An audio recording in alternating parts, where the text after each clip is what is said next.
오늘부터 성탄절까지 예수님을 기다린 사람들이라는 그 주제로 말씀을 나누려고 하는데 기독교가 기념하고 있는 절기 중에 여러분 기억이 나는 게 뭐가 있나요?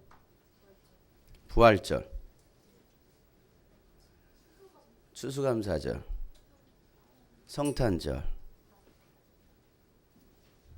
그 다음에 기억이 안 나요? 다 먹는 거하고만 관계 있나요? 먹는 건 다들 관심이. 부활절에 달걀 먹지, 성탄절에 맛있는 거 먹지, 추수감사절에 과일 먹지. 다 먹는 거고. 일반적으로 여러분 뭐 부활절, 성탄절, 추수감사절, 또 조금 이제 열정 있는 사람은 사순절 그 정도는 기억하고 있을 거라고 생각을 해보는데 여러분 이외에도 기독교가 중요하게 여기는 절기가 있어요. 대강절, 주현절이라는 절기가 있습니다. 대강절은 대강 아는 절기이고 주현절은 노주현을 기억하는 절기죠. 오늘 뭐 처음 들어본 사람도 있을 거예요. 대강절이 뭐야? 주현절이 뭐야? 기독교 절기로는요. 지금이 대강절 기간입니다. 무슨 기간이라고요? 대강절. 또 대강절 대림절이라고도 하는데요. 뭐 대림대학교 절이 아니고요. 대강절 대림절이라고 하는데 기다릴 때 내릴 강 마디 절자를 써서 영이신 하나님께서 육신을 입고 이 땅에 오신 성탄절을 기다리는 절기가 바로 대강절이에요. 그래서 기독교 교회력은요. 기독교 교회 달력은 대강절을 시작으로 신년이 시작됩니다. 대강절 첫째 주일이 교회의 신년 정월 초하루가 되는 거고 교회는 그래서 회개 연도를 12월부터 시작하는 이유가 거기에 있는 거예요. 그게 기본이 되어서 기초가 되어서 그렇게 하고 있습니다. 우리 교회도 12월 첫 주였던 지난 주일에 우리 가족 총회를 하고 1년을 돌아보고 또 하나님께 주셨던 은혜들을 나누고 2014년도를 계획하는 시간을 가졌었습니다. 주현절은 뭐냐? 주현절은 대강절이 끝나고 예수님께서 이 땅에 오신 날을 기념하는 성탄절을 보낸 다음에 예수님이 탄생하시고 8일 만에 할례를 받으셨습니다. 그때를 예수님의 신성과 인성으로 나타내심을 기념해서 지키는 절기가 바로 주현절인데 12월 25일부터 12일이 지난 1월 6일부터 사순절이 시작하는 수요일까지의 기간이 주현절이에요. 무슨 내용인지 모르시면 다시 들으시면 돼요. 대강절 그 다음에 무슨 절기라고요? 주현절이다.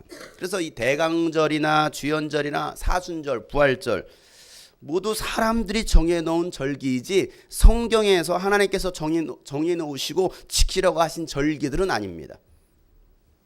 하나님께서 정해놓으신 절기가 있어요. 뭡니까? 6월절, 77절, 장막절. 이건 하나님께서 정하신 절기입니다. 반드시 이 세 절기는 지켜야 된다라고 하나님께서 명령하셨어요.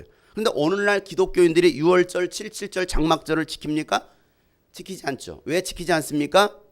6월절과 77절과 장막절은 다 예수님과 관련이 있는 것이죠. 예수님께서 이 땅에 오셔서 이 모든 것들을 이루신 것이 바로 6월절, 77절입니다. 물론 장막절은요 아직 이루어지지 않았어요. 왜? 우리가 거할 장막은 하나님의 나라이기 때문에 천국이기 때문에 장막절은 아직 오지 않았어요. 그러나 6월절도 지냈습니다. 또 77절도 지냈습니다. 77절을 다른 말로 오순절이라고도 합니다.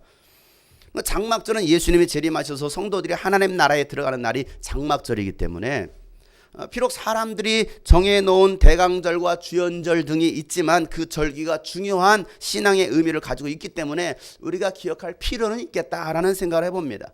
요즘 거리를 돌아다니다 보면요 크리스마스 트리를 해놓은 것을 보게 됩니다. 여러분도 많이 보셨을 거예요. 서울시청 광장에도요 기독교연합회에서 20m의 대형 트리를 설치해놓고 불을 밝히고 있습니다. 또 각 지역에서도 12월마다 크리스마스 트리를 곳곳에 설치합니다. 상점에도 거리에도 가정에도 크고 작은 트리를 만들어서 불을 밝히고 있습니다. 사람들은 이 크리스마스의 의미를 알고 트리를 장식하고 있는 것일까요? 크리스마스 트리는 빛 대신 예수님께서 어둠의 권세가 지배하는 이 땅의 생명의 빛을 밝히시기 위해서 오신 것을 기념하기 위해서 만든 장식품이죠. 물론 이것도 성경에서 명령하신 것도 아닙니다. 성경에 나온 그런 장식품도 아니에요. 인간들이 만들어낸 종교적인 상징물이죠. 트리 하면 생각하는 것이 뭐 예수님의 성탄절 이거 생각하잖아요. 거리마다 성탄 노래가 울려 퍼지고 기독교 라디오 방송을 켜면요, 성탄에 관계된 찬양들이 지금 나오고 있어요. 지금은 사회 경제가 어렵고 시국도 불안한 상태입니다. 그러다 보니까 한편에서는 성탄의 분위기가 안 난다라고 하는 사람들도 있어요. 여러분, 성탄 분위기가 뭘까요? 사람들이 생각하는, 사람들이 말하는 성탄의 분위기는 뭘까요? 먹고 마시고 흥청망청 길거리로 쏟아져 나와서 밤새 연인들끼리 즐기다가 새벽이 되면 모텔로 호텔로 들어가는 날이 성탄절 이브이고 성탄절이죠. 죄 짓고 타락하는 날이 바로 성탄절이에요. 그래서 경기가 어려우니까 호텔 장사가 안 된대, 모텔 장사가 안 된대. 그래도요, 여러분, 성탄절에는 꽉꽉 비어 터집니다. 예수님께서 태어나신 날도 여건방이 없어서 예수님은요, 짐승들의 그 구유에 눕히셨습니다. 누가복음 2장 7절 말씀, 우리 다 같이 한번 읽겠습니다. 마리아가 첫 아들을 낳아서 포대기에 싸서 구유에 눕혀 여관에는 그들이 들어갈 방이 없었기 때문이다. 마리아가 첫 아들을 낳았습니다. 그래서 포대기에 싸서 구유에 눕혔어요. 짐승들의 먹이통인 구유에 누였다 이 말이에요. 왜 그랬어요? 여관에 들어갈 방이 없었어요. 여관에. 세상은 갈수록 화려해지고 교회마저도 성탄의 의미를 잃어버린 채 세속화되는 것이 오늘날의 현실입니다. 예수님은 화려한 궁궐에 오시지도 않았습니다. 산후조리원에서 체계적인 돌봄을 받으신 것도 아니었습니다. 수많은 축하 인파가 있었던 것도 아니었습니다. 아니, 태어나시자마자 헤로당에게 쫓기는 시대가 되었습니다. 죽음의 위협도 받아야 됐습니다. 어떻게 보면 예수님을 믿는다는 것은 이와 같은 것 같아요. 내가 예수를 믿는다. 가장 낮은 자리에 앉아야 되는 것이 바로 예수를 믿는 겁니다. 환영보다는 쫓겨야 되고요, 늘 죽음의 위협에 놓이기도 합니다. 결국 십자가에 죽는 것이 믿음의 길입니다. 좁은 길, 좁은 문으로 자처해서 들어가는 것이 신앙생활이라는 거예요. 여러분 가운데 편안함을 얻고자 교회 나오셨다고 한다면 잘못 오셨어요. 편안함을 찾으신다면 절이나 성당에 가시면 돼요. 거기는 편안합니다.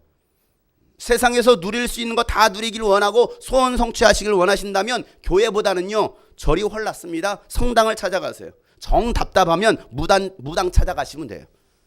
그것도 답답하며. 그리고 복배 500만 원, 1000만 원씩 내시면 됩니다. 그분이 오셔서 푸닥거리 해주실 것입니다. 그분이 오시는 거예요. 교회는요, 소원 성취하는 곳이 아니에요. 세상의 것을 누릴 수 있는 것도 아닙니다. 섬김을 받는 것도 아닙니다. 교회는요, 다 버리고 포기하고 내려놓고 헌신하고 순교하는 곳입니다. 어떻게 그렇게 살 수 있어요? 여러분, 그렇게 사시기 부담스러우시다면 다른 종교를 빨리 찾으셔야 돼요. 기독교는 그런 곳이 아니거든요. 천국을 소유하기 위해서 다 내려놓는 것이 바로 교회예요. 너희가 나의 제자가 되길 원하느냐? 예수님께서 말씀하셨어요. 그러면 너 자신을 부인하고 십자가를 매일 지고 나를 따라오너라. 예수님의 제자가 되겠다라고 따라온 수많은 무리들에게 하신 말씀입니다. 자, 우리 성경을 펴서 읽겠습니다. 누가복음 14장 25절. 많은 무리가 예수와 동행하였다. 예수께서 돌아서서 그들에게 말씀하셨다. 누구든지 내게로 오는 사람은 자기 아버지나 어머니나 아내나 자식이나 형제나 자매뿐만 아니라 심지어 자기 목숨까지도 미워하지 않으면 내 제자가 될 수 없다. 누구든지 자기 십자가를 지고 나를 따라오지 않으면 내 제자가 될 수 없다. 많은 무리가 예수님과 동행했습니다. 예수님의 뒤를 따랐습니다. 왜 따랐을까요? 예수님의 제자가 되고 싶었던 거예요. 많은 사람들이 박근혜 뒤를 따라가고 있습니다. 왜 그럴까요? 잘 보이고 싶어서, 한 살이 얻고 싶어서. 많은 무리가 예수님과 동행할 때 예수님께서 돌아서서 그들에게 말씀하시는 거예요. 많은 무리가 예수님 뒤를 쫓아오는 거 돌아서서 뭐라고 말씀하십니까? 누구든지 내게로 오는 사람은 자기 아버지나 어머니나 아내나 자식이나 형제나 자매뿐만 아니라 심지어 자기 목숨까지도 미워하지 않으면, 목숨까지도 내놓지 않으면 내 제자가 될 수 없어. 누구든지 자기 십자가를 지고 나를 따라오지 않으면 내 제자가 될 수 없어. 그러니 빨리 생각 정리하고 갈 사람은 가, 이거죠. 오늘도 주님께서 우리 그렇게 말씀하실지도 모르겠습니다. 얼른 갈 사람은 가. 그러니 잘못된 생각을 가지고 따라왔다 간다면 일찌감치 나를 떠나라고 말씀하시는 거예요.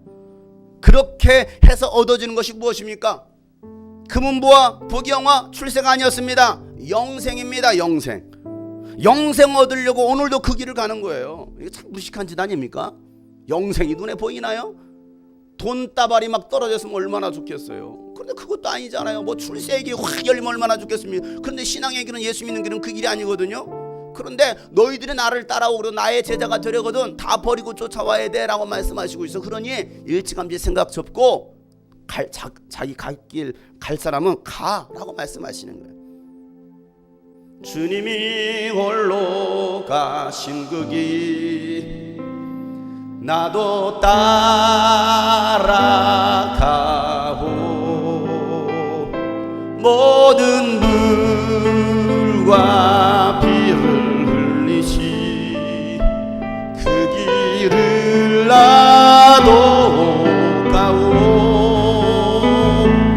험한 산도 나는 괜찮소 바다 끝이라도 나는 괜찮소 죽어가는 저들을 위해 나를 버리길 바라오 아버지여 아버지 나를 나는 달려가겠소 목숨도 아끼지 않겠소 나를 보내주오 세상이 나를 미워해도 세상이 나를 미워해도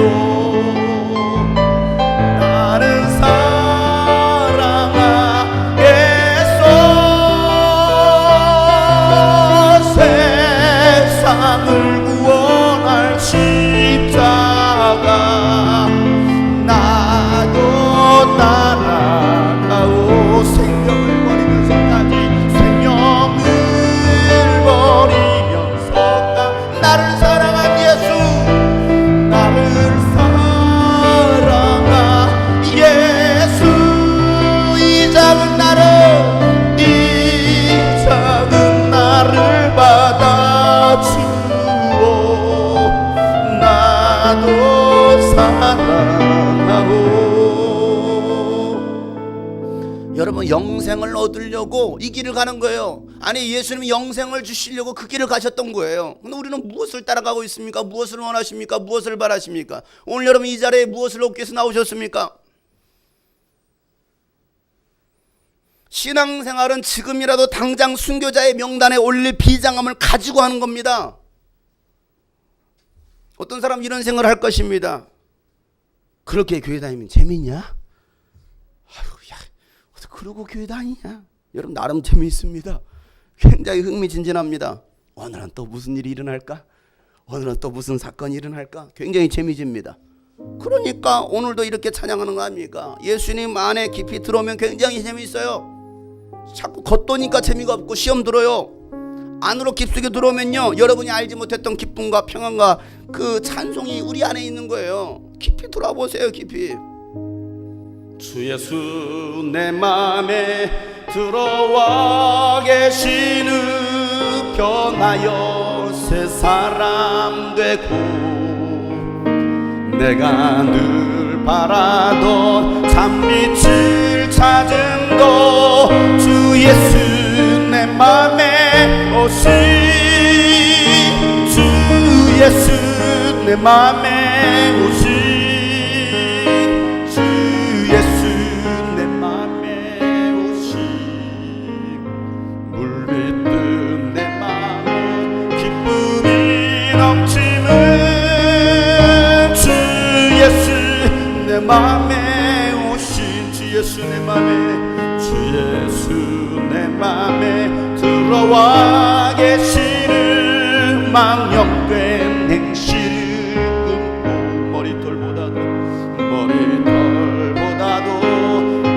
넌 내 죄가 눈보다 더 희어졌네 주 예수 내 맘에 오신 주 예수 내 맘에 오신 물밑는 내 맘에 기쁨이 넘치는 주 예수 내 맘에 소망을 든든히 가지면 내 맘에 소망을 든든히 내 맘에 의심의 구름이 사라져버림도 의심의 구름이 사라져버림도 주 예수 내 맘에 오심 주 예수 예수님이 여러분 가운데 있게 하시는 주 예수 내 맘에 오심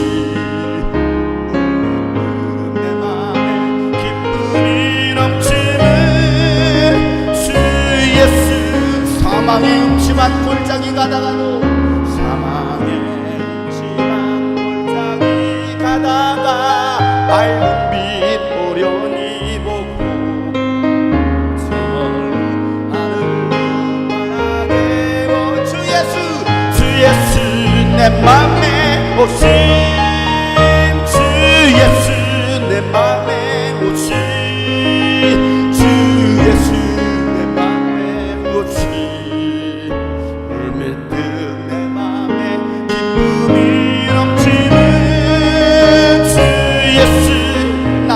천국에 올라가 살기는 나 이제 천국에 올라가 살기는 주 예수 내 맘에 오심 내가 주 예수 내 맘에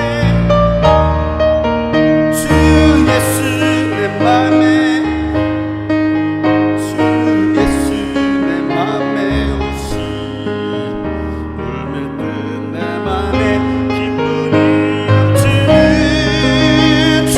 예수 내 맘에 오심 예수 내 맘에 오심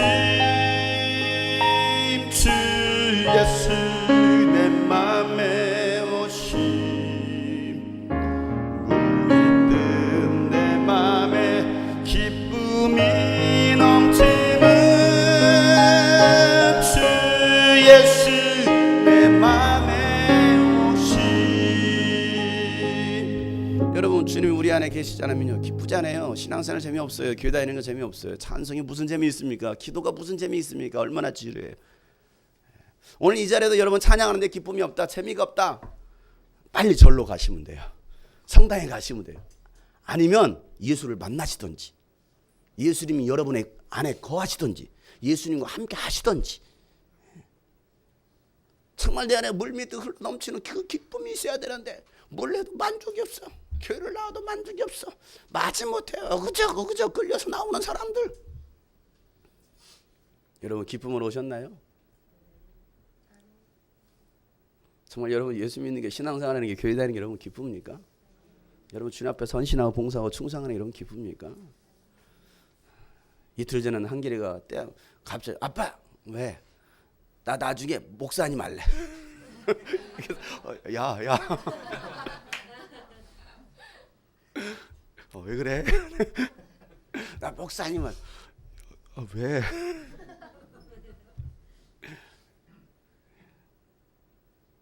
그 길을 가는 거예요, 여러분. 십자가의 길입니다. 고난의 길입니다. 예수 믿고 가는 길은 평탄의 길이 아니에요. 어제 토요일 그 미니 캠프에서는요, 예수님을 기다리는 사람 침례 요한에 관한 말씀을 나눴어요. 침례 요한은요, 예수님보다도 6개월 먼저 온 선지자입니다.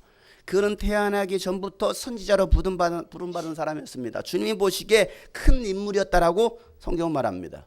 포도주와 술을 입에 대지 않는 구별된 나신이었습니다. 어머니 뱃속에 있을 때부터 성령 충만함을 받았던 사람이 바로 요한입니다. 그리고 이스라엘 자손 가운데 많은 사람을 그들의 주 하나님께로 돌아오게 할 사람이다라고 말하고 있습니다. 그래서 예수님께서 오실 길을 예비한 선지자였습니다. 누가복음 1장 17절 말씀 보세요.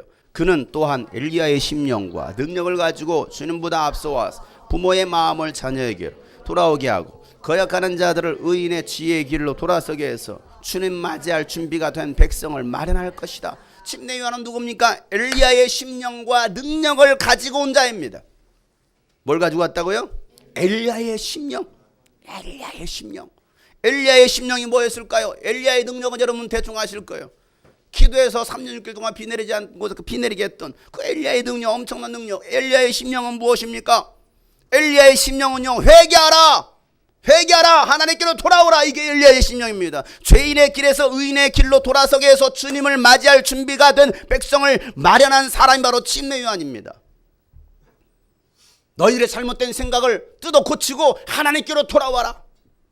내가 믿는 하나님이 참 하나님인지 너희가 믿는 하나님이 참 하나님인지 양당 간에 선택해서 빨리 결정해라. 선택하라는 거예요. 이게 그게 엘리야가 가지고 있었던 심령입니다. 그래서 주님 맞이할 준비가 된 사람들을 마련하는 사람이 침례 요한이라는 것이죠. 옆 사람이 물어보겠습니다. 당신은 주님을 맞이할 준비가 되셨습니까? 안 물어보는 사람들은 뭐예요? 빨리빨리 물어봐요. 다시 물어보세요. 무엇으로 어떻게 준비하셨습니까? 여러분, 주님 맞이할 준비하지 않은 기독교인들 많이 있습니다. 주님 곧 오신다는데, 제레미 때가 가깝다고 하는데 주님 맞이할 준비 안 하고 있는 사람, 넋놓고 있는 사람들 많이 있습니다. 저와 여러분은 신부가 신랑을 맞이할 준비하듯이 신랑 대신 예수님을 맞이할 수 있는 준비된 신부가 되시기를 축복합니다. 침례 요한은 메시아 되신 예수님을 기다렸습니다. 예수님 오실 길을 예비하면서 기다렸습니다. 회개를 선포하면서 기다렸습니다. 사람들이 예수님을 받아들일 수 있도록 그들을 준비시켰습니다. 예수님이 침례 요한에게 왔을 때에 요한은 사람들에게 예수님에 대해서 이렇게 증언합니다. 요한복음 1장 29절 말씀 다 같이 찾아보세요. 요한복음 1장 29절 말씀. 다음 날 요한은 예수께서 자기에게 오신 것을 군말하였다. 보시오, 세상 죄를 지고 가는 하나님의 어린 양입니다. 침례 요한이 뭐라고 예수님 보고서 말합니까? 세상 죄를 지고 가는 하나님의 어린 양으로 오신 예수 그리스도, 그 예수 그리스도를 본 거예요. 그렇게 선포하는 것입니다. 세상 죄를 지고 가는 하나님의 어린 양이로다. 오늘 우리가 말씀을 통해서 나누려고 하는 그 예수님을 기다리는 사람은요, 시몬입니다. 마리아는 아들을 낳고 모세가 명한 율법대로 난 지 8일 만에 아들에게 할례를 행했습니다. 할례를 행한 다음에 그 이름을 뭐라고 지어줍니까? 예수라고 지어줍니다. 이 이름은 그들이 지어낸, 요셉과 마리아가 생각해서 지어내는 이름이 아니었습니다. 이 이름은 천사가 알려준 이름이었습니다. 하나님께서 직접 주신 이름이었습니다. 아들을 낳으리니 이름을 예수라라. 예수, 정확한 히브리어 발음을 하면 예슈아입니다. 예슈아. 해보세요. 예슈아. 예슈아. 아들을 낳으니 이름을 예수아라라. 자, 마태복음 1장 21절 말씀. 마리아가 아들을 낳을 것이니 너는 그 이름을 예수라고. 그가 자기 백성을 그들의 죄에서 구원할 것이다. 아들을 낳을 것인데 이름을 예수라고 해라. 그 이름의 뜻이 무엇이냐면 그가 자기 백성을 그들의 죄에서 뭐 할 것이다? 구원하실 것이다. 구원자라는 거예요. 구원자. 예수란 이름이 뭐라고요? 구원자. 구원자. 누구를? 자기 백성들을, 하나님의 백성들을 그들의 죄 가운데서 구원할 자의 이름이 뭐라고요? 예수라는 거예요. 예수. 자, 오늘 본문으로 들어가세요. 누가복음 22절 말씀. 22절에 보면 모세의 법대로 그들이 정결하게 되는 날이 차서라는 말씀이 나오죠. 여자가 임신해서 아들을 낳으면요, 1회 동안은 부정한 여인이 됩니다. 그리고 8일째에는 아이에게 할례를 행하고 산모는 그 후 30일 동안 부정하다고 해서 집 안에만 머물러 있어야 됩니다. 이게 율법이에요. 하나님께서 명하신 것입니다. 그렇게 몸이 정결하게 되는 그 기간인 30일이 끝나면 속죄 제사를 지내고 깨끗하게 되는 거예요. 딸을 낳으려면 66일을 집안에서 지내야 됩니다. 집 밖으로 나오면 안 돼요. 아들을 낳으면 며칠? 30일. 딸을 낳으면 66일. 왜 하나님은 산모에게 집안에서 30일 동안 66일 동안 나오지 못하게 했을까요?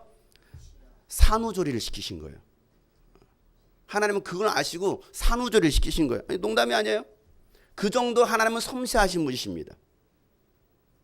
자, 정결의식은요, 하나님께서 모세에게 명하신 법이기 때문에 이스라엘 백성들은 이 율법대로 정결의식을 해야 했습니다.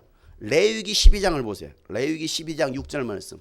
아들을 낳았든지 딸을 낳았든지 몸이 정결하여지는 기간이 끝나면 산모는 번제로 바칠 1년 된 어린 양 한 마리와 속죄제로 바칠 집비둘기 새끼 한 마리나 산비둘기 한 마리를 회막 어기로 가져가서 제사장에게 바쳐야 한다. 자, 마리아는 정결하게 되는 날이 차서 아기를 주님께 드리려고 어디로 갑니까? 예루살렘으로 데리고 올라갔습니다. 다시 누가복음 2장으로 가보세요. 누가복음 2장 22절부터 24절 말씀. 다 같이 읽겠습니다. 모세의 법대로 그들이 정결하게 되는 날이 차서, 자, 정결하게 되는 날이 찼습니다. 며칠이 지난 거예요? 네, 남자를 낳았으니까 30일이 지난 거죠. 자, 그들은 아기를 주님께 드리려고 어디로 올라갑니까? 예루살렘으로 올라갑니다. 왜 예루살렘으로 올라갑니까? 거기 하나님의 성전이 있었기 때문에. 하나님의 회막으로 데리고 와라 그랬잖아요. 그러니까 하나님의 성전이 예루살렘에 있었기 때문에 예루살렘으로 데리고 올라갑니다. 그것은 주님의 율법에 기록된 바, 같이 시작. 어머니의 태를 처음 여는 사내 아이마다 주님의 거룩한 사람으로 불릴 것이다. 한 대로 한 것이요. 또 주님의 율법에 이르신 바 산비둘기 한 쌍이나 어린 집비둘기 2마리를 드려야 한다. 한 대로 희생 제물을 드리기 위한 것입니다. 여러분, 출애굽기 13장 2절 말씀과 레위기 16장 6절 말씀을 지키기 위해서 마리아는 예수님을 데리고 예루살렘으로 올라왔어요. 예루살렘 올라왔어요. 어디에 있다가? 베들레헴에 있다가. 베들레헴에서 예루살렘까지 올라왔습니다. 제물로는 뭘 바쳤습니까? 산비둘기 한 쌍이나 어린 집비둘기 2마리를 드렸다라고 성경에 써 있어요. 왜 그렇게 드렸을까? 요셉과 마리아가 가난했다라는 걸 알 수가 있어요. 왜 그러냐면 일반적으로 중산층 이상이면 1년 된 어린 양 한 마리를 제물로 드려야 됩니다. 그런데 그것도 할 수 없는 정말 가난한 사람들은 양 대신에 산비둘기 한 쌍이나 어린 집비둘기 2마리를 제물로 드리려고 하나님께서 말씀하셨어요. 그러니까 오늘 이 예수님에 대한 그 정결 의식 하는데, 제사를 지내는데 산비둘기를 바쳤다라는 것은 요셉과 마리아가 어떤 집안이었다라는 거예요? 가난했다라는 것이죠. 왜 가난했을까요? 당시 요셉은 직업이 뭐였습니까? 목수였습니다. 목수라는 직업은요, 가난한 직업이에요. 부유층의 직업이 아닙니다. 정말 가난한 사람이에요. 가난하니까 산비둘기, 집비둘기를 드렸다가 하나님께 드리면서 정결 예식을 하더라는 거죠. 율법대로 정결 예식을 위해서 베들레헴에서 예루살렘으로 올라왔는데 거기서 한 사람을 만나게 됩니다. 그가 누구예요? 시므온입니다. 시므온. 자, 시므온은 어떤 사람입니까? 시므온은 제사장도 아니었습니다. 바리새인도 아니었습니다. 그저 평범한 사람이었습니다. 오늘 읽은 본문에 한번 등장하는 평범하지만 전혀 평범하지 않는 사람이었어요. 성경에서는요, 이 시므온을 이렇게 증거하고 있습니다. 오늘 본문 누가복음 2장 25절부터 26절 말씀. 다 같이 시작. 그런데 마침 예루살렘에 시므온이라는 사람이 있었. 그 사람은 의롭고 경건한 사람이므로 이스라엘이 받을 위로를 기다리고 있었고, 또 성령이 그에게 임하여 그는 주님께서 세우신 그리스도를 보기 전에는 죽지 아니할 것이라는 성령의 지시를 받은 사람이었다. 자, 마리아가 예수님을 데리고 정결 예식을 위해서 예루살렘으로 올라왔습니다. 그런데 그 예루살렘에 마침 누가 있었어요? 시므온이 있었습니다. 그래서 시므온과 바로 마리아와 일행, 예수님이 만남을 갖게 됩니다. 자, 시므온은 어떤 사람입니까? 오늘 말씀해 보니까 첫 번째로 의롭고 경건한 사람이었다. 두 번째로 이스라엘이 받을 위로를 기다리고 있었던 사람이었다. 세 번째로 성령이 그에게 임하여 성령의 지시를 받는 사람이었다라고 오늘 성경은 증거하고 있어요. 자, 의롭고 경건한 사람이라는 말은 하나님의 말씀대로 살아가는 사람이라는 소리예요. 경건의 모양만 갖춘 바리새인과 같은 사람이 아니라 경건의 능력을 소유한 사람이었습니다. 바리새인은 어떤 사람입니까? 보여주기 위해서 종교인의 행세를 하는 사람들이 바로 바리새인들이에요. 자, 마태복음 23장을 보세요. 2절부터 8절에 있는 말씀. 나같이 읽겠습니다. 율법학자들과 바리새파 사람들은 모세의 자리에 앉은 사람들이다. 그렇으므로 그들이 너희에게 말하는 것은 무엇인지 다 행하고 지켜라. 그러나 그들의 행실은 따르지 말아라. 그들은 말만 하고 행하진 않는다. 그들은 지기 힘든 무거운 짐을 묶어서 남의 어깨에 지우지만 자기들은 그 짐을 나르는데 손가락 하나도 까딱하려고 하지 않는다. 그들이 하는 모든 일은 사람들에게 보이려고 하는 것이다. 그들은 경곽을 크게 만들어서 차고 다니고 옷수를 길게 늘어뜨린다. 그리고 잔치에서는 윗자리에, 회당에서는 높은 자리에 앉기를 좋아하며 장터에서 인사받기와 사람들에게 랍비라고 불리기를 좋아한다. 그러나 너희는 랍비라는 호칭을 듣지 말아라. 너희의 선생은 한 분뿐이요 너희는 모두 형제자매들이다. 자, 바리새인들은 어떤 사람들입니까? 바리새인은요, 말만 하고 행하지 않는 사람이라는 겁니다. 뭐 하는 사람이에요? 말만 해, 말. 입만 살았어요, 입만. 천국 같은 게 다 입만 와 있더래. 왜? 이분요 정말 믿음의 언어를 살아서 할렐루야. 이분요 글을 써요. 그 사람이 영혼이야 입만 가 있어. 말만 하고 행하지 않는 사람들. 지기 힘든 무거운 짐을 묶어서 누구에게? 옆에 사람에게 남의 어깨에 치우고 자기는 손가락 하나 까딱하지 않아요. 교회도 이런 사람들이 있습니다. 힘든 일, 더러운 일은 하려고 하지 않아요. 손가락 하나 까딱하지 않는 사람이 있습니다. 구경만 해요. 구경만 합니까? 시키기까지 해요. 목사님 것도 치워요. 시키기까지 합니다. 그런 사람들은 모든 일을 사람들에게 보이려고 한다라고 말하고 있잖아요. 그리고 뭐라고 말하고 있습니까? 곽을 크게 만들어서 차고 다니고 옷을 길게 늘었던다라는 거예요. 경문곽이 뭐냐면 유대인들이 여기다 이마에다 뭐 딱딱 붙이고 다니는 거 박스가 있습니다. 13세 이상의 유대인 남자들이 기도할 때에 이마와 왼팔에 매는 작은 상자로 그 안에는 말씀을 쓴 종이가 들어있어요. 왜 이 경문곽을 크게 만들어서 차고 다니겠습니까? 그 이유가 뭐겠어요? 기도할 때마다 이걸 차고서 기도하는 거예요. 왜 더 크게 만들었습니까? 나 기도하는 사람이야. 자랑하는 거죠. 나 금식하는 사람이야. 자랑하는 거예요. 보라 이거지, 보라 이거지. 자, 옷술을 길게 늘었다라는 것은요, 사람들에게 보이기 위한 유대인들의 장식품을 주렁주렁 달고 다녔다라는 겁니다. 나 정통 유대인이거든, 나 바리새인이거든. 옷술을 길게 늘어요. 헌병이 있습니다. 헌병은요, 헌병이라는 견장과 함께 어깨와 허리에 총수를 주렁주렁 매달고 다닙니다. 총수를 길게 할수록 폼이 나기 때문에 이왕이면 더 길게 만들려고 합니다. 나 헌병이야. 보라 이거지. 나 헌병이라니까 자랑하고 다니는 겁니다. 바리새인들이 그랬어요. 바리새인들이. 제가 헌병대 출신 아니겠습니까? 그럼 나 이 헌병 항상 보라 이거야. 오늘 제가 그 헌병복을 입고 하려다가 경건의 능력은 없는데 폼만 내고 다니는 사람들. 나 목사야, 나 장로야, 나 회장이야, 나 중딩이야. 중학생들은 아무도 못 건드립니다. 바리새인들. 공부도 못하면서 뭔 메이크업이나 사달라고 하고 스마트폰이나 사달라고 하는 바리새인들. 바리새인들은요, 잔치에 윗자리 앉기를 좋아합니다. 회당에서는요, 높은 자리에 앉기를 좋아합니다. 대우받으려 가는 거예요. 교회에서도 대우받으려 갑니다. 영광받으려 갑니다. 장터에서는요, 인사받기와 사람들에게 랍비라고 선생님이라고 불리기를 좋아한다는 겁니다. 랍비라고 불러주기를 기대하는 거예요. 선생님이라고, 장로님이라고, 목사님이라고, 집사님이라고 불려주기를 바라고 있다는 사실입니다. 장로라고 안 불러주면 화냅니다. 목사라고 안 불러주면 화냅니다. 목사라고 불렀다고, 장로라고 좀 불렀다고, 나 아직 집사야. 사랑하는 여러분, 목사이기 전에 성도이고 형제입니다. 장로이기 전에 성도이고 형제인 것을 기억하시길 바랍니다. 예수님께서 말씀하신 거 아닙니까? 8절에 이렇게 말하잖아요. 너희는 랍비라는 호칭을 듣지 말아라. 너희의 선생은 한 분밖에 없어요. 너희는 모두가 누구라는 거예요? 형제 자매라는 거예요. 예수께서 말씀하셨어요. 너희 모두는 형제 자매야. 저와 여러분 모두는 형제 자매입니다. 하나님 나라의 가족입니다.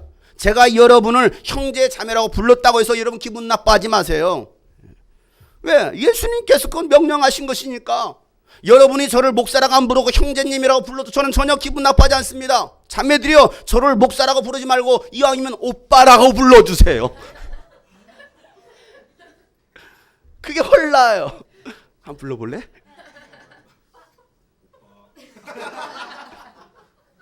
에이. 저와 여러분은 성경을 믿는 사람들입니다. 예수님의 말씀을 듣고 따르는 사람들입니다. 그러니까 성경에서 뭐라고 말씀하셨는지를 여러분 정확히 알고 신앙생활을 할 수 있기를 바랍니다. 성경에서 하라고 한 것이면 하고, 하지 말라고 한 것이면 여러분 하지 않으면 되는 거예요. 그것이 신앙생활 잘하는 비결입니다. 자꾸 자기 맘대로 신앙생활을 하려고 하고 어떤 제도에, 교리에, 신학에, 전통에 의해서 신앙생활을 하려고 하다 보니까 이상한 종교 집단이 되는 거예요. 그래서 개독교란 말이 나오는 거예요. 왜? 성경과는 정반대로 가고 있으니까 이게 문제라 이 말이에요.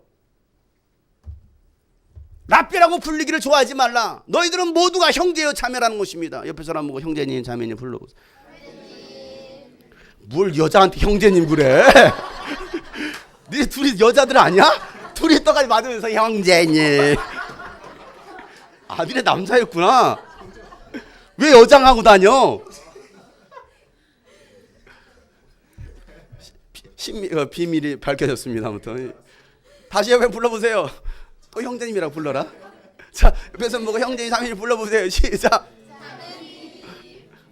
형제님이라고 불러야지. 그게 맞아요, 여러분.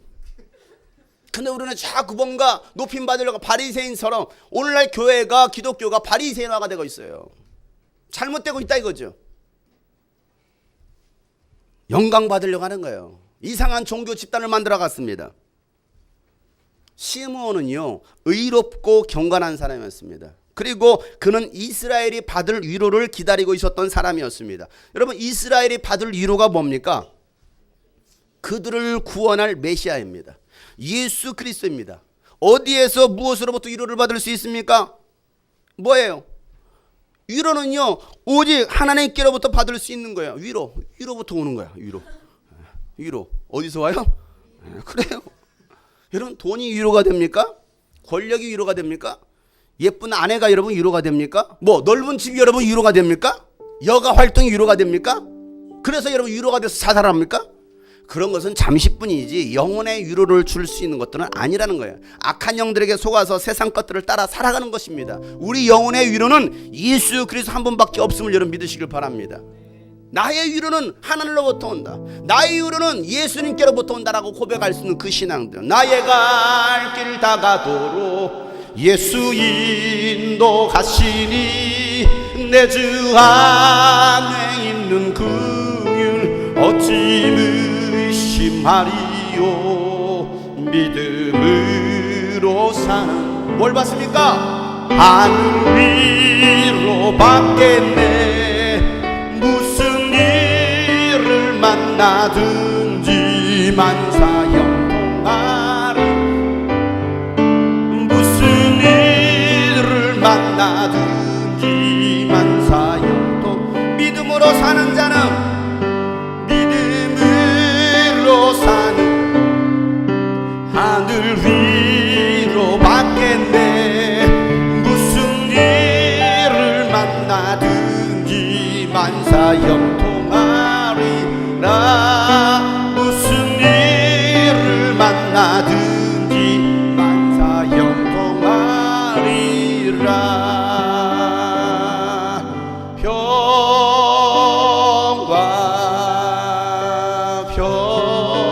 평화로다 하늘 위에서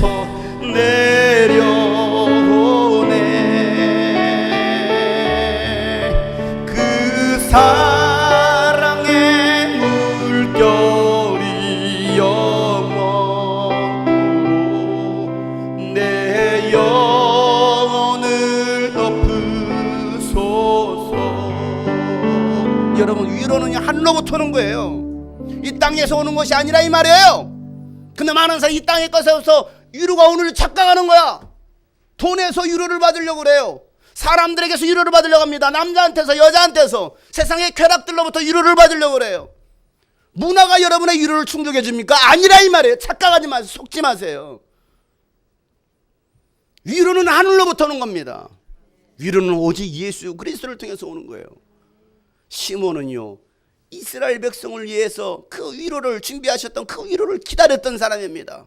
주님 나를 위로하여 주십시오. 나를 위로하여 주십시오. 여러분 오늘 이 시간 여러분 기도할 때 주님 나를 위로하여 주십시오. 나의 위로자 되신 주님을 사모합니다. 기다립니다. 기도할 수 있기를 주 여러분 축복합니다. 마지막으로 시몬은요 성령 충만을 받고 성령의 지배를 받은 사람이었습니다. 오늘 본문 누가복음 2장 26절부터 27절에 있는 말씀입니다. 다 같이 한 목소리 읽겠습니다. 그는 주님께서 세우신 그리스도를 보기 전에는 죽지 아니할 것이라는 성령의 지시를 받은 사람이었다. 그가 성령의 인도로 성전에 들어갔을 때 마침 아기의 부모가 율법이 정한 대로 행하고자 하여 아기 예수를 데리고 들어왔다. 여러분 시몬은 성령으로부터 어떤 지시를 받았습니까? 그렇죠. 그가 하나님께서 세우신 그리스도 예수를 보기 전에는 뭐하지 않을 것이다. 절대로 죽지 아니할 것이다 라는 지시를 받은 사람입니다. 예수님을 보기 전에는 죽지도 못할 사람이었어요. 죽는 것도 마음대로 못하는 사람입니다. 죽기 전에 그리스도를 보게 될 것이라는 성령의 지시를 받았습니다. 그리고 그가 성령의 인도를 받아서 어디로 들어갑니까? 성전으로 들어갑니다. 다른 일 보다가 성령께서 얘야 성전으로 들어가. 네? 성령의 인도를 받고서 성전으로 지금 들어가고 있다는 거예요. 거기에서 누구를 만납니까? 아기 예수님을 보게 됩니다. 여러분 성령님은요 정확하신 분이십니다. 한치의 오차도 없으신 분이에요. 하나님은요 실수가 없으신 분이에요. 우연이겠지? 아니요, 우연이라는 게 없습니다. 하나님은 살아계십니다. 성령님은 지금도 동일하십니다. 성령님은 오차가 없으신 분이에요. 여러분은 성령 충만해서 성령의 지시를 받고 계십니까? 성령의 인도를 받고 계십니까? 누가 여러분을 지시하고 누가 여러분을 인도하고 있습니까? 직장 상사입니까? 부모가 지시하고 있습니까? 아니면 육체가 여러분을 지배하고 있습니까? 남편이, 아내가, 이성 친구가 여러분 인도하고 있나요? 돈이 인도하고 있습니까? 무엇이 여러분의 삶을 지배하고 있습니까? 성령이 여러분을 인도하고 계시지 않는다면 여러분은 아무런 보장이 없는 사람이에요. 내가 성령의 지금 지배를 받지 못하고 성령의 인도를 받지 못하고 있다 간다면 그건 여러분 어떻게 될지 몰라요.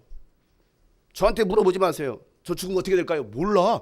나한테 물어봐. 죽어봐 그러면. 어떻게 합니까? 여러분 스스로 성령의 인도를 받지 못하는데. 그러니까 안타까운 거예요. 처음 성령의 인도를 받으라고, 성령의 충만을 받으라고. 그래, 여러분 우리 교회 성도들 보면 그나마 열심히 있다고 하긴 하는데 우리 성도들 보면 참 마음이 참 아픈 성도들이 있어요. 저러면 안 되는데, 저렇게 되면 안 되는데, 저렇게 살면 안 되는데 마음이 안타까워요. 근데 말하면 무슨 소용이 있습니까? 못 알아듣는데. 못 알아들어요. 여러분 성령께서 여러분의 귀를 열으셔서 여러분 들을 수 있는 귀가 좀 열렸으면 좋겠습니다. 예수님도 제자들이 그렇게 말하는 제자들도 귓구멍이 막혀가지고 못 알아들어요. 가룟 유다야, 네가 나를 팔 거야. 못 알아들어요. 그리고 배신해요. 베드로한테 네가 나를 부인할 거 못 알아들어요. 그래서 저도 이제 잔소리 안 하려고. 개인 잔소리하면 아유 목사님 나를 싫어해, 나만 미워해, 맨날 그런 소리 하니까 에이 나도 입 다물고 살아야지. 제가 여러분 얘기 안 한다고 여러분 저를 원망하지 마세요. 여러분이 저를 그렇게 만들었습니다. 성령께서 여러분을 지배하고 있습니까? 성령의 지배를 받고 있나요? 아니면 오늘도 여러분은 여러분의 생각이 여러분을 지배하고 있나요? 육체의 지배당해서 지금도 방바닥에서 굴러다니면서 방글라데시 자고 있는 사람이 있을 거예요. 방콕 가고 있는 사람이 있어요. 왜? 육체의 지배당하니까. 다른 데 가는 거지. 스키장 갔을지도 몰라. 스키장 개장 됐겠다. 뭐가 여러분을 지배합니까?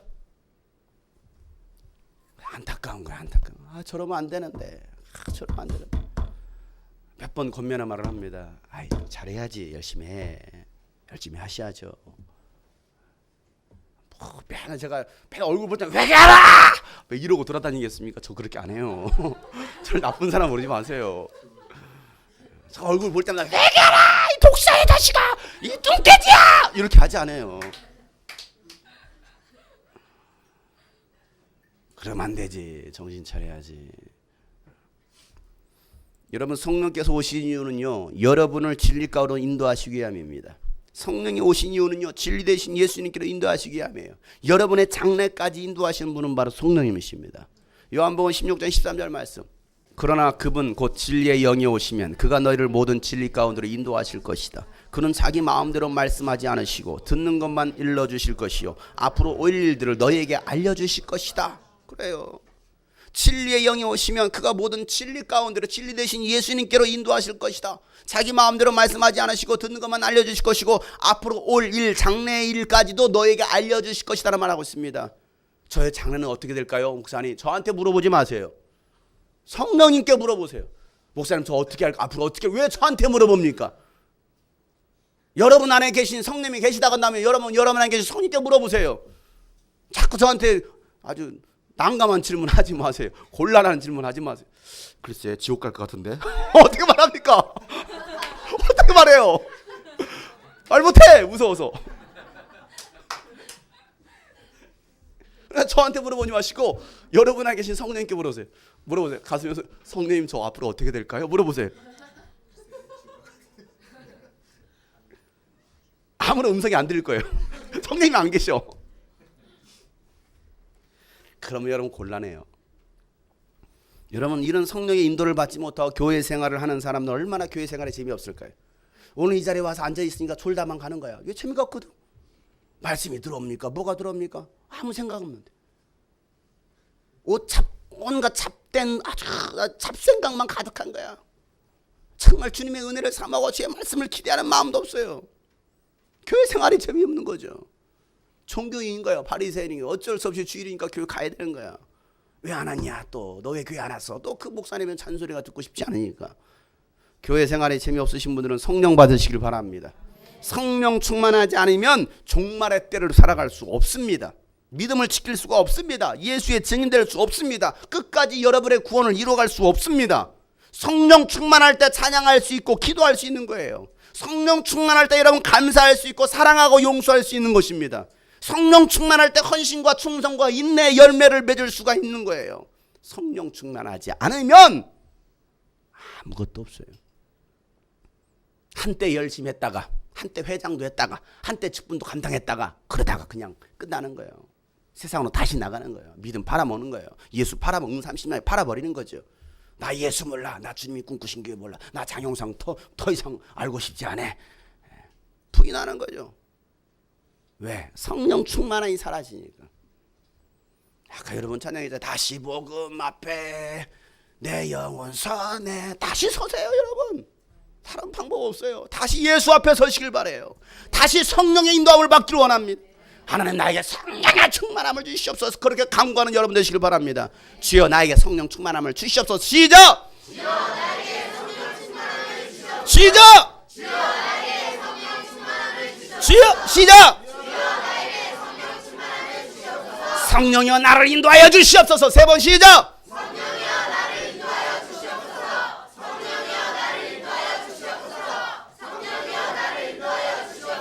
여러분 외칠 때도 정말 이게 마음을 담아서 여러분 기도하는 심정 가지고 해야 되는 거예요. 성령의 나를 인도해 주십시오. 성령 충만 주세요. 그게 여러분 강구입니까 여러분? 강구 여기네. 성령 인도해 주시옵소서. 성령 충만 주시옵소서. 안 죽이네. 안 죽였어요.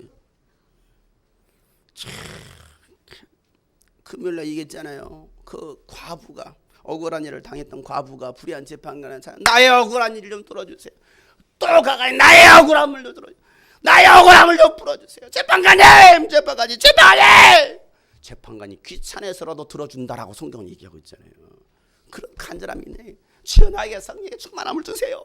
나에게 성령 충만함을. 성령이여 나를 지배하여 주옵소서. 성령이여 나를 인도하여 주옵소서. 내가 자꾸 마음을 빼앗깁니다. 욕심을 빼앗깁니다. 정신을 빼앗깁니다. 세상으로 나가려고 하고 있습니다. 교회와 던지려고 하고 있습니다. 성령이여 나를 좀 지배하여 주세요. 지배하여 주세요. 소리라도 질러야 될 거 아니냐 이 말이에요. 그런 간절함이 있습니까 여러분?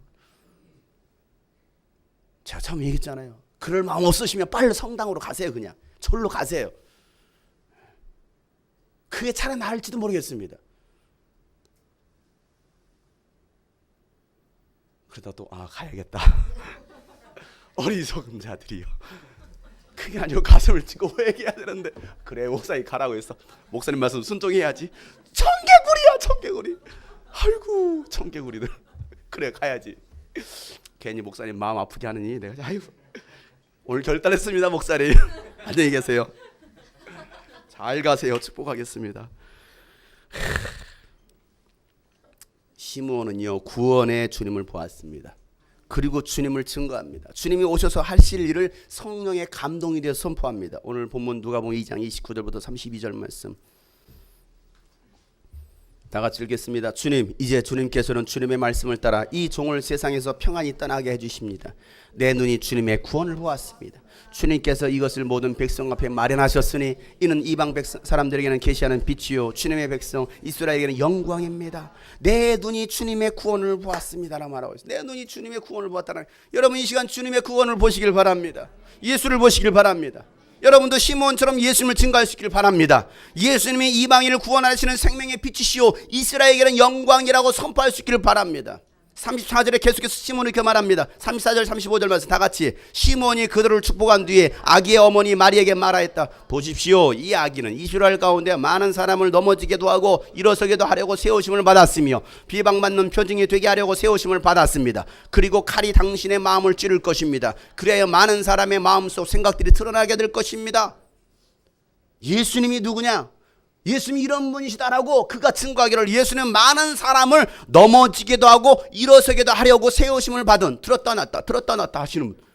그잖아요. 넘어지기도 했다가 일어서기도 했다가 그런 분이라는 것입니다. 예수님 때문에 넘어질 사람이 있고 일어설 사람이 있다는 사실이에요. 여러분은 넘어질 사람이 되시겠습니까? 일어설 사람이 되겠습니까? 넘어질 사람이 되었으니 예수님 때문에 넘어지지 마세요. 왜 여러분 예수님 때문에 넘어집니까? 왜 교회 때문에 넘어집니까? 왜 말씀으로 인해서 넘어집니까? 씨 뿌리는 비유에서도 분명히 그래서 말씀에 걸려서 넘어질 자가 있다라고 했습니다. 예수님 때문에 걸려 넘어지는 사람, 여러분 제발 부탁인데 걸려 넘어지지 마시고 일어서시길 바랍니다. 예수님은 비방받는 표징이 되셨다는 것입니다. 예수님을 믿는 여러분은 비방을 받을 것입니다. 핍박이 있을 것입니다. 그리고 칼이 여러분의 마음을 찌를 것입니다. 예수님의 말씀의 칼, 검이 여러분의 마음을 찌를 것이라. 말씀을 들을 때 찔림 받는 분들은 회개하고 주께로 돌아서야 될 것이라는 거예요. 오늘도 주님께서 여러분의 각자의 심령에 말씀하십니다. 하나님의 말씀은요, 여러분 마음속 생각까지 다 드러나게 할 거예요. 고린도전서 2장 10절 말씀에 하나님께서는 성령을 통하여 이런 일들을 우리에게 계시해 주셨습니다. 성령은 모든 것을 살피시니 곧 하나님의 깊은 경륜까지도 살피신다라고 말하고 있습니다.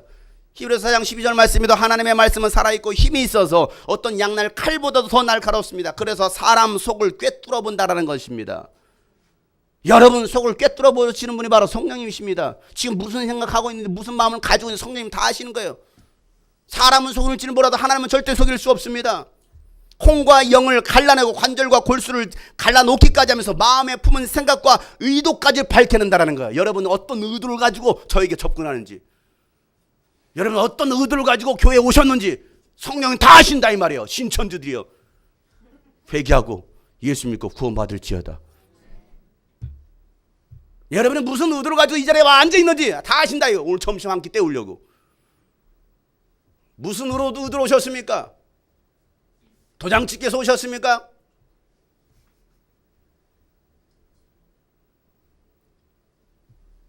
시므온은요, 성경에 단 한 번 등장했지만 아주 강렬한 인상을 주고 떠난 사람입니다. 물론 이런 사람이 있었나? 오늘 처음 들어보신 분 계실 거예요. 사랑하는 여러분, 지금 마지막 때입니다. 주님 오실 날이 가까운 시대입니다.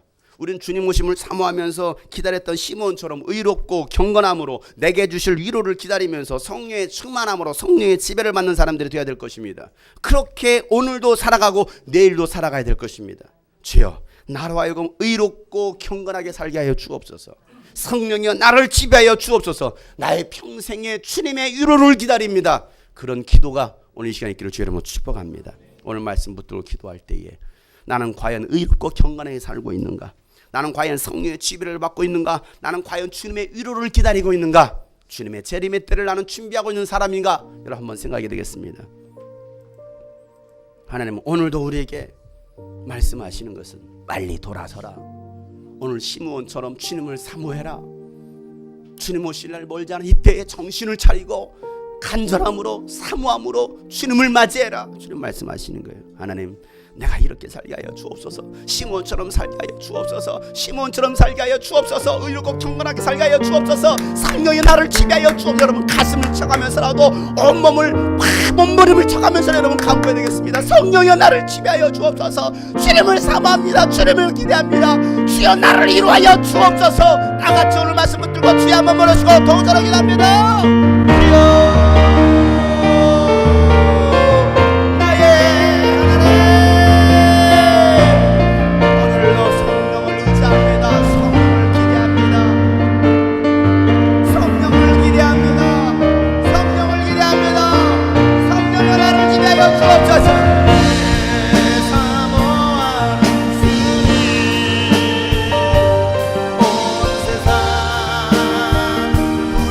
주시라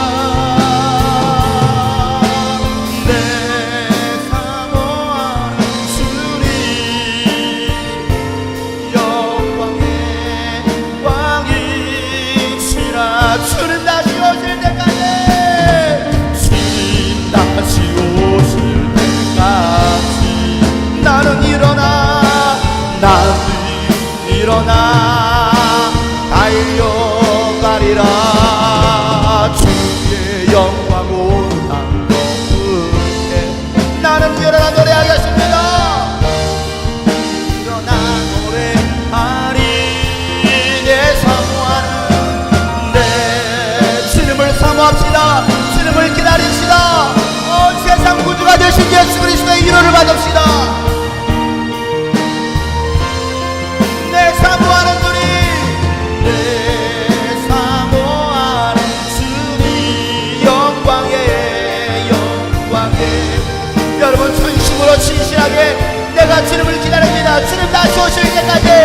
주님 다시 오, 나는 일어나겠습니다. 넘어지지 않고 나는 일어나 달려가라. 주의 영광, 주의 영광 오만 볼때 나는 일어나 노래하겠습니다. 내 사모하는 노래, 내 사모하는 주님, 온 세상 구주가 되십니다. 구주시라. 내 사모하는, 내 사모하는 주 영광에. 다시 한번 기도하는 마음 가지고 시몬의 심정을 가지고 주님 다시 오실 때까지, 주님 다시 오실 때까지 나는 일어나 달려가리라. 여러분 넘어지지 마세요. 비틀거리지 마세요. 주저하지 마세요. 주의 영광, 주님 오실 것입니다. 나는 일어나겠습니다. 나는 일어나 노래하리. 내 사모하는, 내 사모하는 주님, 주님 온 세상 구주시라. 내 사모하는, 내 사모하는 주님 영광에. 내 사모하는 노래, 우리 안에 그 사모함 있게 하여 주옵소서. 내 안에 진심 있게 하여 주옵소서.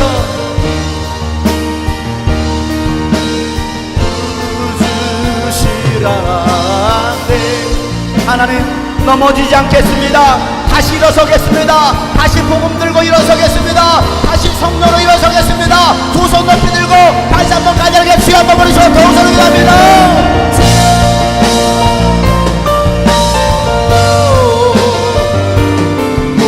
세상 구주시라. 내 사모하는 주님, 영광의 왕이시라. 내 사모하는, 내 사모하는 주님, 온 세상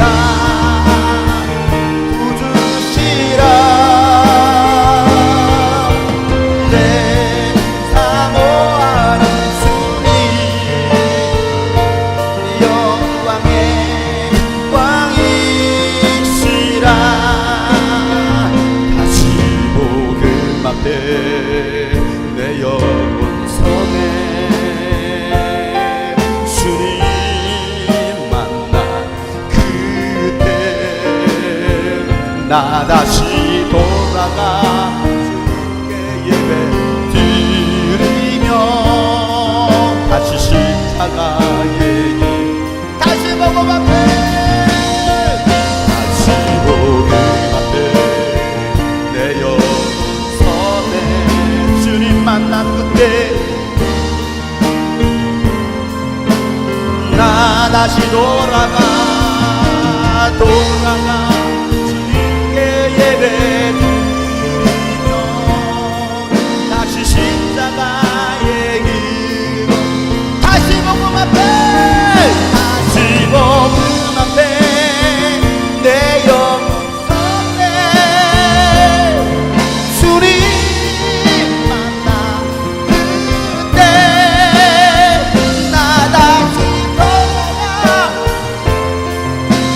드리며 다시 십자가의 길 걸으리. 많은 이들 말하고 많은 이들 노래는 하지만 정작 가지 않는 이 두려운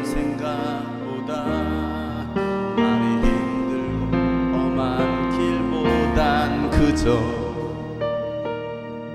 말로만 가려기에 점점 멀어져만 가네. 내게 생명 주었던 그 길 중요한 예물 하나님께 드립니다. 점점 이용하려 하네. 내게 사랑 주었던 그 길 다시 보는 앞에 우리 모두 그 복음 앞에 예수 앞에 섭시다. 다시 진리 앞에 섭시다. 다시 성령 앞에 섭시다. 나 다시 돌아가 주님께 예배드리며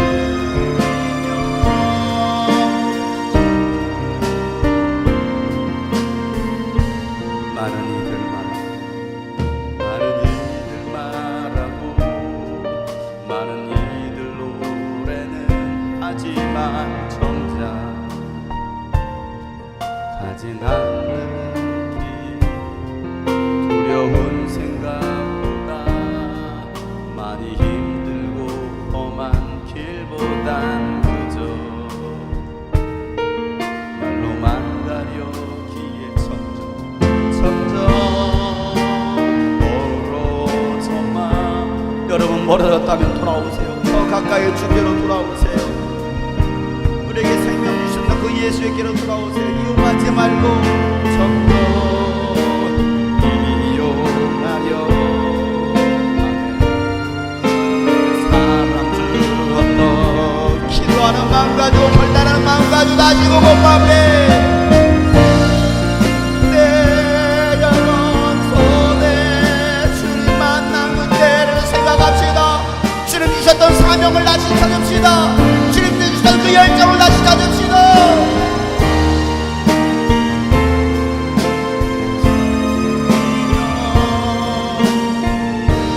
주님 앞에 두 손 높이 들고 기도하는 마음 가지고 다시 복음 앞에 다시 보는 우리의 영혼이 있습니다. 우리의 영혼이 주 앞에 섭니다. 주님 나를 만져주시옵소서. 나를 만나주시옵소서.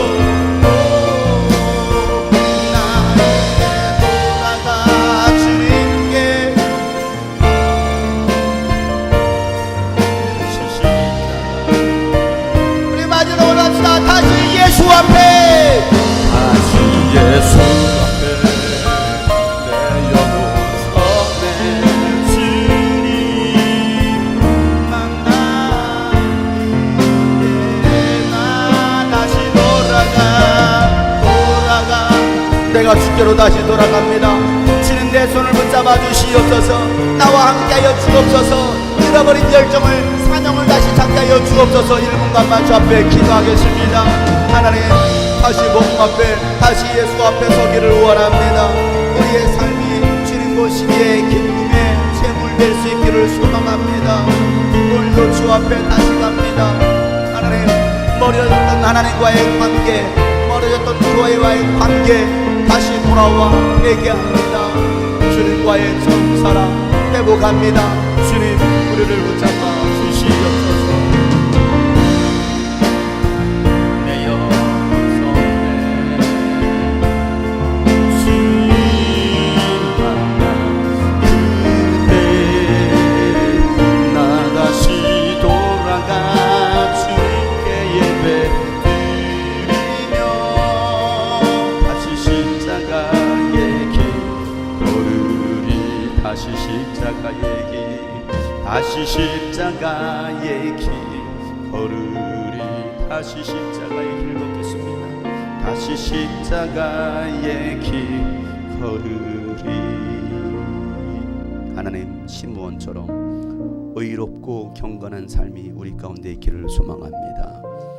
주님의 이루를 기다렸던 시므온처럼 오늘도 주님의 이루를 기대합니다.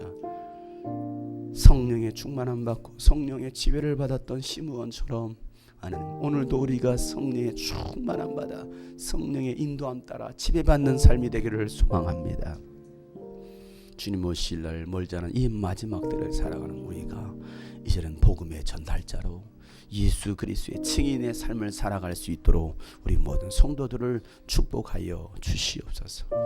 이제는 우리 구주 예수 그리스도의 은혜와 하나님 아버지의 놀랍고도 지극하신 사랑과 성령님의 감화 감동 교통 충만하심이 주님 재림을 사모하며 주님 오심을 사모하며 기다렸던 시므온처럼 살기로 작정한 모든 하나님의 사람들 위해, 또 영상을 통해서 예배하는 모든 하나님의 사람들 위해 이제로부터 영원토록 함께 하시기를 간절히 축복하며 기도하옵나이다.